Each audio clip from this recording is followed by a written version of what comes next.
Y para conocer un poco el impacto que puede tener en la realidad, estamos en contacto con el agente inmobiliario Carlos Polo, a quien saludamos en la mañana. Carlos, buen día, ¿cómo te va? Buen día, Guillermo, ¿qué tal? ¿Cómo estamos? Te saludo a vos y a todos los que nos escuchan.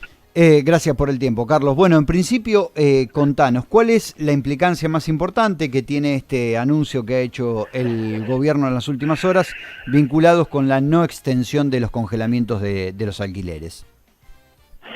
Bueno, precisamente la ley es un poco más amplia que el tema del congelamiento, pero lo que más se ha sufrido y más se ha discutido es el tema de los ajustes. Esta ley apareció en época de que empezamos la pandemia como un auxilio a la a la caída de la economía. Entonces se presumía que la gente iba a ganar menos, entonces era una ayuda para que los propietarios no ajustaran los alquileres a como se había pactado en los contratos, que por supuesto, como eran anteriores, no habían tenido en cuenta la pandemia. Claro, entonces congeló los alquileres y congeló los desalojos. Pero los congeló no para siempre. Es decir, fue una pausa que impuso y pretendió de que los alquileres no se ajustaran en los hechos, pero que iban a generar esos ajustes que no se practicaban, se iban a ir acumulando. Y se iban a tener que pagar al final al plazo de vencimiento de esta ley. Claro. Entonces ahora llegamos a este punto en que, bueno, el gobierno levanta el congelamiento y entonces aquellos inquilinos que se acogieron a este beneficio de la ley van a tener que pagar los ajustes que se habían pactado en un mínimo de 3 cuotas y un máximo de 6 cuotas. Bien. Es decir, las diferencias que no pagaron, claro, las tienen que pagar ahora. Bien. Eso básicamente o económicamente es lo que está haciendo ruido en este momento. Los otros puntos de la ley no eran tan, diríamos, tan importantes que claro, hacían a la relación. Hubo allí otra cuestión en la ley, que fue el modo de determinar los ajustes, ¿no? Que también en alguna oportunidad lo habíamos charlado aquí también en el aire de la radio, y vos nos comentabas que de alguna manera venía a poner algún tipo de criterio objetivo sobre cómo realizar los ajustes, ¿no? en los alquileres.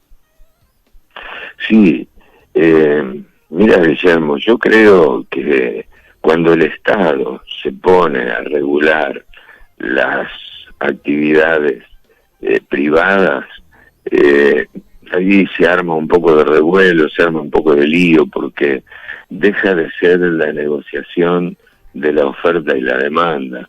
Entonces, por ahí se va mucho para un lado o mucho para el otro, y ahí vienen los problemas.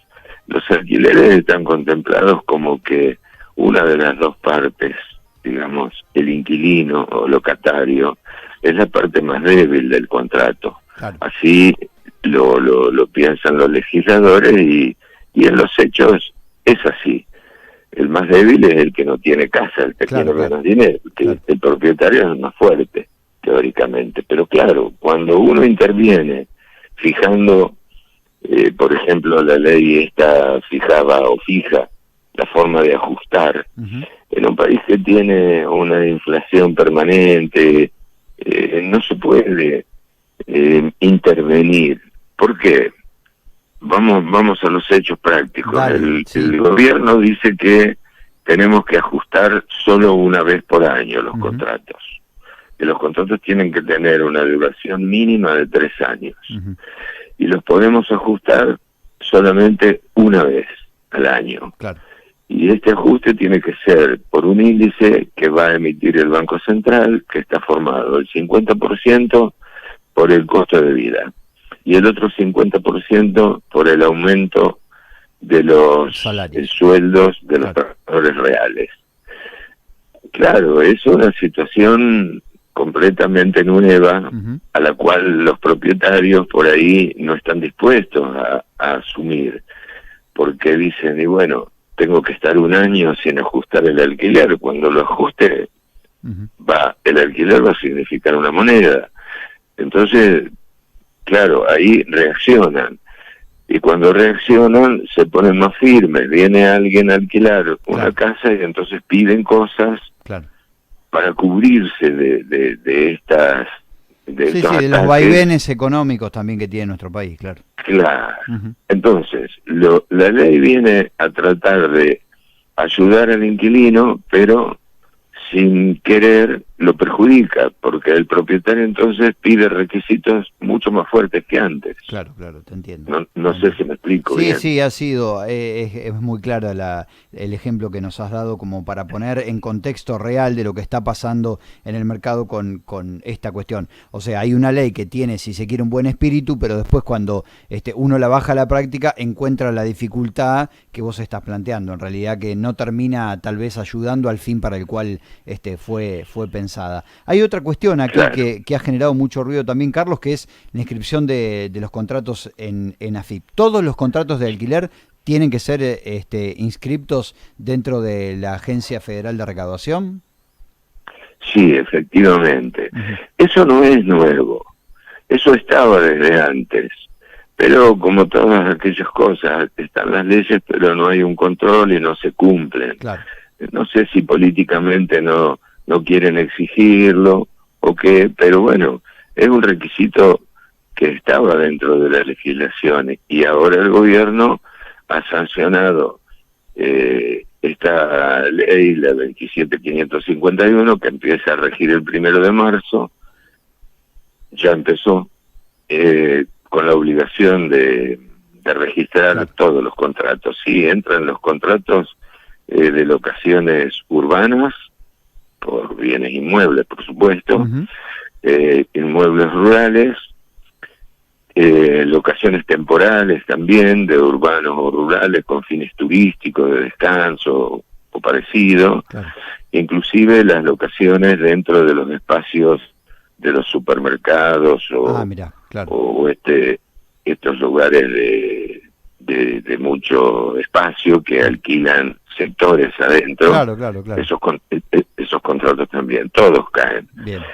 Así que esa ley prevé de que los contratos deben ser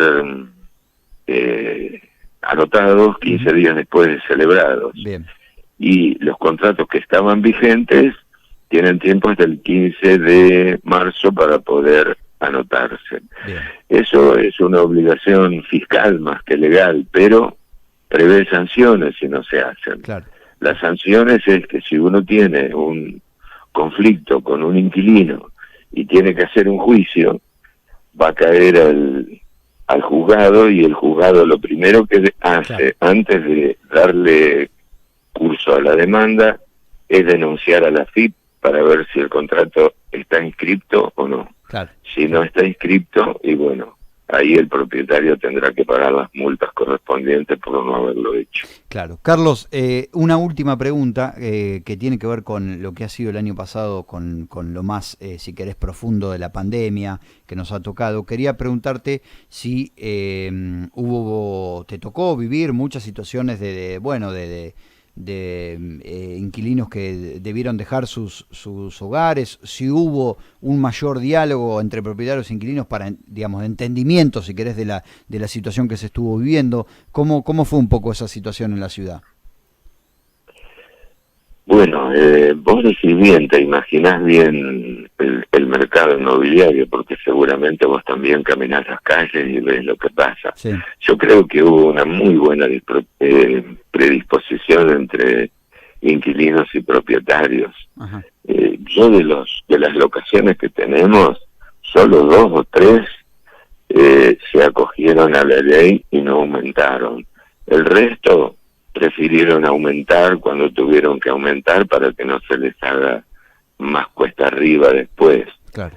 Es decir, que hubo, inclusive de los propietarios, hubo algunos que principalmente en las locaciones comerciales perdonaron perdonaron 1 o 2 meses de alquiler cuando fue claro, el foco más alto de la pandemia, claro. perdonaron a sus inquilinos 1 o 2 meses de alquiler, así que hubo predisposición. Acá nos conocemos todos, somos Sí, amigos. claro. Esto pasa y después tenemos que seguir en la relación, entonces Claro. hay que buscarle una vuelta para que todo siga. Sí, A mí de los contratos de locación que tuvimos, y solo 3 comercios no pudieron seguir manejándose, claro, tuvieron que cerrar. claro. No por el alquiler, porque no era exclusivamente el valor del alquiler. Claro. Pero bueno, era un elemento más, ¿no? Sí, por supuesto. Carlos, ha sido muy gentil por aclararnos todas estas cuestiones vinculadas al funcionamiento de esta ley y cómo está impactando en la realidad de la ciudad. Te agradecemos mucho el tiempo en el aire de la radio. Al contrario, ojalá lo hayan entendido porque es un tema un poquito difícil, pero para nosotros que estamos en el tema no es difícil, pero Claro, para la gente por ahí sí. Ojalá lo hayan entendido, ¿eh? Gracias, Y muy Carlos. amable por ocuparse de estas cosas.